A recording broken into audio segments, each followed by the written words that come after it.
For your first assignment, you will be writing a simple calculator program. And it's important that when you're choosing your calculator program, you pick something that you're really interested in. So if you're a knitter, maybe you want to calculate how much yarn it would take to knit a certain item. Or if you're a baker, maybe you want to write a program that would take in an ingredient and an item amount, and then maybe, if you want to change it so that you have 1 serving or 2 servings, so it'll calculate how much ingredient you need.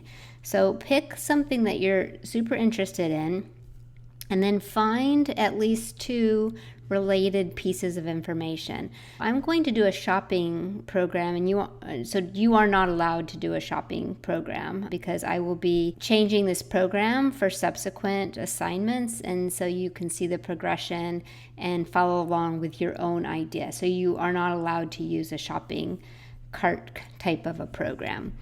So you always want to start out with a sample run. What is your program going to look like when your user runs your program?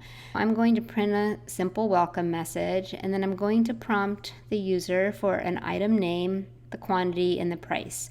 So they might type in bananas, they want 2 bananas and 45 cents each. And then I'll calculate the total amount due, and I'll print a message so that they owe 90 cents, and then I'll print a goodbye message. In your sample run, you want to use real input, because when you're done running your program, you can run your program and test it with this input, and if you don't get please pay 90 cents, then you know that there's something wrong with the logic in your program because you've already kind of worked it out what it should be. So the first part is to actually go through and look at everything that you're asking the user to input. And they're inputting bananas, and then you're going to identify that into section 3. So the item name is going to be a string. It's a string of characters.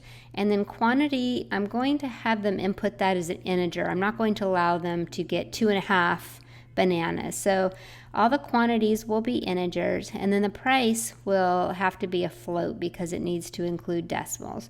So those are the 3 pieces of input that my program will use. And then the output will be the total price, and that will also be a float. And then you'll identify any calculations needed. To calculate the total price, my program is going to multiply quantity times unit price, and then you want to look at your sample run, and then from top to bottom, just write out all the steps that are happening. The first step is to print a welcome message. And then I prompt them for the item, and then I read it in. So I prompt the user for the item name, and then I input the item name. And then I'll prompt the user for the quantity and input the quantity. Then I'll prompt the user for the unit price and input the unit price. And then the next thing is I'm going to be printing out the total price, so I'll need to calculate that. I'll calculate the total price, which is quantity times unit price, and then I'll print the total price to pay, and then I'll print a goodbye message. Don't skip this step. Start from top to bottom and work on your problem solving skills and break the problem down into small steps. And so after we have that, then we are ready to write our program. So I'm going to copy this. I'm going to put it at the top of my program and as a comment. And then I'm going to go grab that sample run too, because that's going to help me develop my code. Okay. So the first thing I need to do is to create all my variables. I identified them down here as item name, string, quantity, integer, unit price, float. So I'm going to do that at the top of my main program. I need a string, and this will be item name. And you always want to set your variables to some kind of default value when you declare them. Otherwise, they're just going to have junk in that location in memory, so you want to kind of clear that out. And then the next was an integer quantity, and I'll set that to 0. And then a float unit price, and I'll set that to 0.0. And then for my outputs, I need the total price, and that's going to also be a float. So I'll declare a variable float, total price. Okay, so all my variables are now created, so I'm ready to start my logic. The first thing to do is to print a welcome message. So this is my welcome message. I can just copy that, and I'll go ahead and print that. Then the next thing, I'm going to prompt the user for an item name, and then I'm going to input it.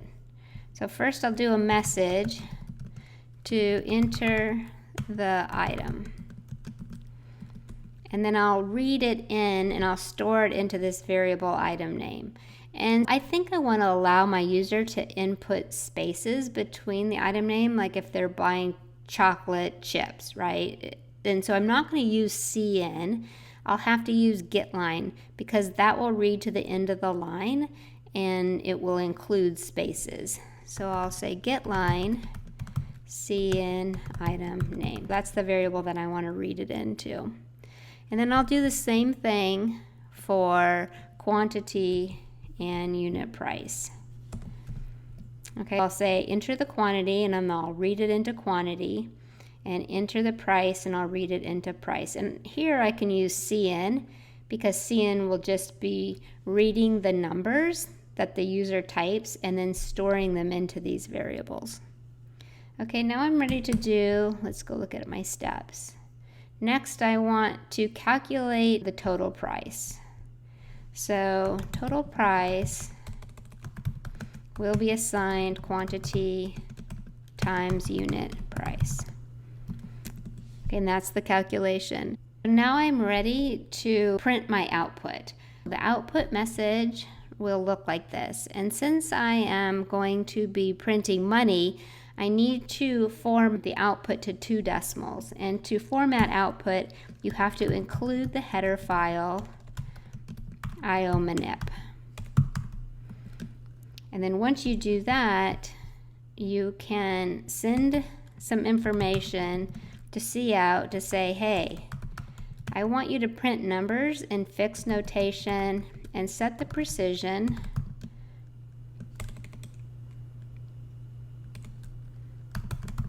to 2 decimal places. Okay, and then I'm ready to print my message.